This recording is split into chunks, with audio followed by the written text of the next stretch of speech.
narito na ang Express Balita. Ako po si Catherine Landicho sa detalye ng mga balita. Bumisita si Pangulong Ferdinand Bongbong Marcos Jr. sa lungsod ng Valenzuela at Navotas para tignan ang kalagayan ng mga biktima ng malawakang pagbaha dulot ng masamang panahon kamakailan. Nagtungo si Marcos sa command center sa Valenzuela City kung saan nakipagpulong siya kay Mayor Wes Gatchalian at sa kapatid nitong si Senator Sherwin Gatchalian. Tinalakay rin nila kung paano tutugon ang gobyerno sa mga pangangailangan ng mga biktima ng baha. Pagkatapos ng command center visit, tutungo naman ang Pangulo sa Barangay Malanday Evacuation Center sa lungsod pa rin ng Valenzuela. Bago ito tumuloy sa Navotas na isa rin sa mga lugar na lubhang naapektuhan ng baha dulot ng malakas sa pag-ulan dala ng southwest monsoon o habagat na pinalakas ng Super Typhoon Karina. Sa Navotas, bibisitahin ni Marcos ang Tanza Evacuation Center at ang navigational gate na nasira noong nakaraang buwan na sinasabing nagdahilan at nagpalala sa pagbaha sa lugar. Nauna namang isinailalim ng Metro Manila Council ang National Capital Region sa state of calamity dahil na rin sa malawakang pagbaha. Sinuspindi rin ng palasyo ang trabaho sa mga tanggapan ng gobyerno sa NCR, gayon din sa Region 3 at 4A upang bigyan daan ang mga pagsisikap sa pagsasagip at rehabilitasyon. Nag-iwan ng mga tambak na basura sa Lansangan Pumping Station at iba't ibang daluyan ng tubig sa Metro Manila matapos ang pagragasa ng ulan dala ng bagyong Karina at habagat kahapon. Makikita na inanod ang mga basurang ito sa estero at pumping station ng kawalan ng disiplina nang di umano'y ng mga mamamayan sa pagtatapon ng basura ang siyang gumara o naging obstruction sa daan ng tubig at napunta sa ilog at Manila Bay. Ang gabundok na basura sa mga pumping stations ay nakakaapekto sa operasyon ng mga pasilidad na ito na kailangang alisin. Nagsagawa na rin ng clearing operations ang MMDA Flood Control and Sewerage Management Office at Metro Parkways Clearing Group para hakutin ang halo-halong basura na ugat ng problema sa matinding pagbaha. Naglaan ang Government Service Insurance System o GSIS ng 18.5 billion pesos na pondo na maaaring magamit para sa emergency loan para tulungan ng mga mahigit 800,000 na miyembro at pensyonado na apektado ng Super Typhoon Karina at Southwest Monsoon o habagat.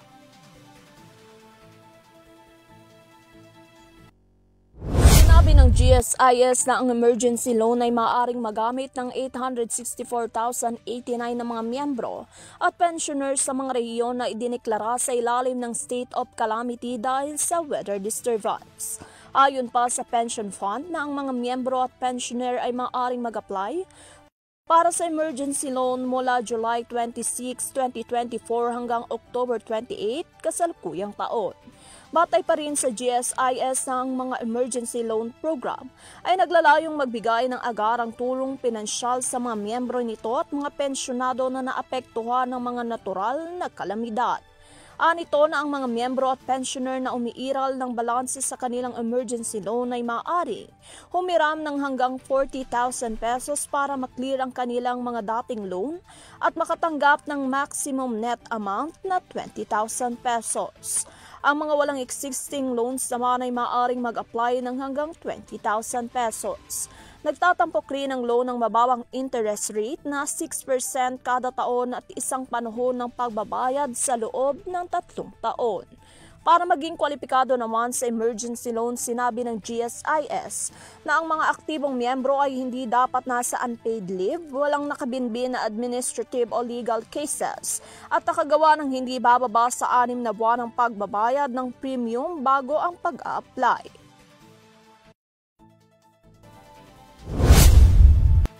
Sa kaugnay na balita, inilahad ng Manila Electric Company o Meralco na wala pa rin kuryente ang 400,000 mga customer nito na apektado ng Super Typhoon Karina at habagat kahapon. Sinabi ng tagapagsalita ng Meralco na si Josal Darriaga na ang kuryente ng humigit kumulang 324,000 na customer ay sinasadyang naputol dahil na rin sa matinding pagbaha. Samantala, nasa 68,000 pa rin ang bilang ng mga customer na walang kuryente dahil sa iba't ibang issue tulad na lamang ng mga naputol na linya ng kuryente o foreign objects na nakaharang sa transmission ayon sa opisyal ng Meralco.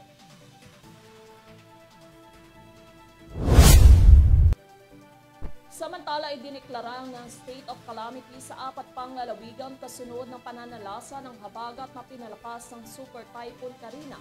Ayon yan kay Interior and Local Government Secretary Benhur Abalos Jr. Ani Abalos, sa bukod sa mga lungsod sa National Capital Region o NCR, idineklara ng state of calamity sa Bataan, Bulacan, Batangas at Cavite. Ganito rin ang idineklara sa Pinamalayan Oriental, Mindoro, ani Abalos. Nauna nang sinabi ni Abalos ng Kabacan, Cotabato, Pikit, Cotabato ay nagdeklara na rin ng state of calamity katulad na lamang ng Butuan, Davao Occidental at ilan pang iba.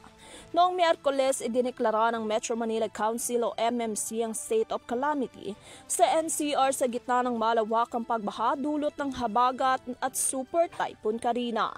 Iniulat din ni Abalos ang mga sumusunod na lokalidad ay kinukonsidera na hard-hit areas simula alas 6 ng umaga ngayong araw. Ayon sa presentasyon ni Abalos, natukoy ang mga hard-hit na local government units batay sa kaunti hanggang sa walang access sa mga relief goods, malawakang pinsalang natamo, mataas na bilang ng mga displacement at kakulangan ng non-food items. Hanggang alas 5 ng umaga ngayong araw, iniulat din ni Abalos sa Pangulo ang kabuuang 36,390 na pamilya o 149,000 na individual na ang inilikas sa Ilocos Region, Cagayan Valley, Central Luzon, Calabarzon, Mimaropa, Cordillera Administrative Region at NCR. 72 kalsada at 16 na tulay naman ang iniulat na hindi madaanan sa NCR, Ilocos Region, CAR, Central Luzon at Calabarzon. Karamihan din sa mga saradong kalsada ay naiulat sa NCR na may 41 at mga saradong tulay na umabot sa 2. Samantala, iniulat ni Social Welfare Development Secretary Rex Gatchalian na 360,000 na food packs ang idinideploy o dinadala sa mga local government units, habang karagdagang 100,000 food packs ang hinihiling ng mga local government units. Para sa mga karagdagang balitang, maaari niyong bisitahin ang aming official website, eurotvph.com. Maaari niyo rin na mapanood ang iba pang programa at balita ng EuroTV News sa Pinoy Extreme Channel. Para sa mabilis at tamang pagbabalita, ito ang Express Balita, sumasaludo sa bawat Pilipino.